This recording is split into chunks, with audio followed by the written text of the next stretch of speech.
Hi, everybody. This is Silvio Canto in Dallas, Texas on Friday, April the 13th, and welcome to our video commentary. You know, it's been a tough time for the FBI, and today we got the first glimpse of the Inspector General report, and it comes down very hard on Mr. McCabe, who was the number two man at the FBI under Director Comey.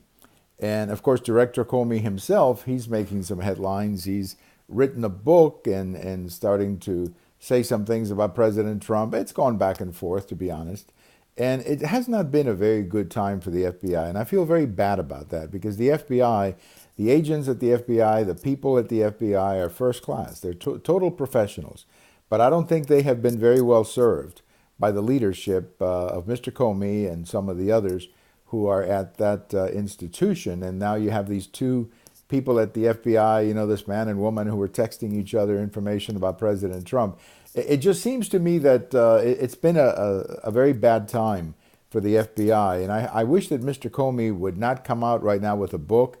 I think that what we need to know is what exactly happened under his watch. What was Mr. Comey's role with these emails that Hillary Clinton was involved in? Exactly what was the process to look into that? Apparently, Mr. Comey, in his book, is suggesting that there may have been a problem with the Attorney General, Lynch. So I just think there's a lot of confusion. And on top of that, you know, you have Mr. Comey running around answering questions about a book. I have no problem that he wrote a book. I mean, that's fine. That's what people do. But I have a real problem with the timing of the book and some of the press conferences that he's going to be doing and some of the questions that he's going to be answering, because he's going to be getting a lot of questions that have nothing to do with the book, that have to do with some of these new events like the Inspector General report that came out that is really critical of Mr. McCabe, the number two man. Now there's apparently more coming out of that report that will come out apparently next week or the following week, and that may very well have information about Mr. Comey as well. So I just think it's been a very bad period here, very bad few months for the FBI under the leadership of Mr. Comey and Mr. McCabe. And first of all, to all of the many people who work at the FBI, the agents and the very professional people, they deserve better leadership. They deserve better leadership. And for you and I, the American people, we deserve to know what happened. What exactly happened with the investigation of the Clinton emails?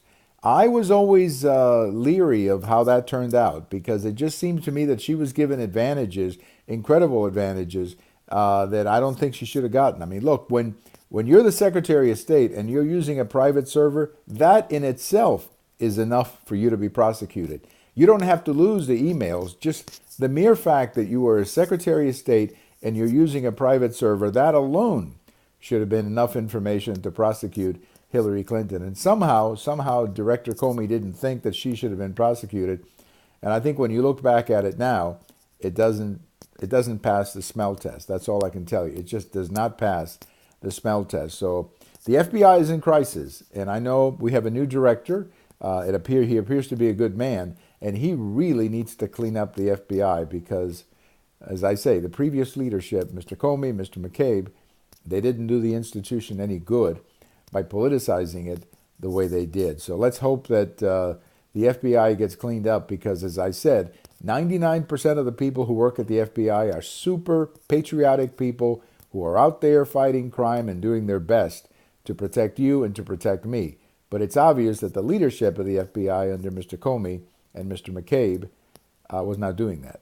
And that has to be corrected as soon as possible. Have a great weekend, everybody. We have these videos on YouTube. We have them on my Twitter.